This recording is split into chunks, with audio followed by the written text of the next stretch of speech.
Après ces propos polémiques, c'est l'heure du retour au Sénat pour Stéphane Meurant. Et plusieurs élus de son parti attendaient une clarification après l'appel à dialoguer avec tous, y compris le Rassemblement national. J'espère que sa parole a dépassé sa pensée. Nous allons sans doute avoir une explication sur ce qu'il a dit et comment il peut l'expliquer ou le justifier.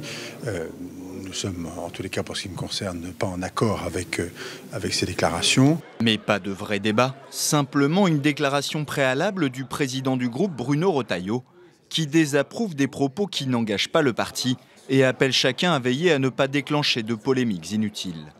Après un court échange avec lui, Stéphane Meurant a voulu préciser ses déclarations.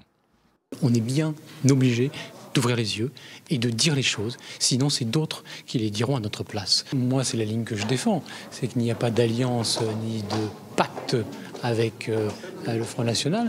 Par contre, ce qui est sûr, c'est que, et on est là, libre de parler, libre de s'exprimer, quand on sait ce qu'on est, quand on sait ce qu'on sont notre programme, et bien là, on peut se confronter avec n'importe qui.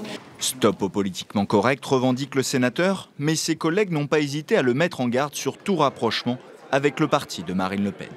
On peut être objectif, réfléchir objectivement à la situation, mais absolument pas se rapprocher des extrémistes, ça c'est non négociable. Vous lui avez dit ?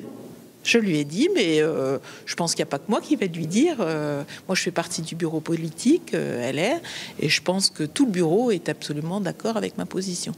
Pour le groupe Sénat, le débat est désormais clos, mais beaucoup s'accordent à dire que ces dissensions doivent maintenant être réglées par Laurent Wauquiez, en lançant enfin, au sein du parti, un véritable débat sur le corpus idéologique du premier parti d'opposition.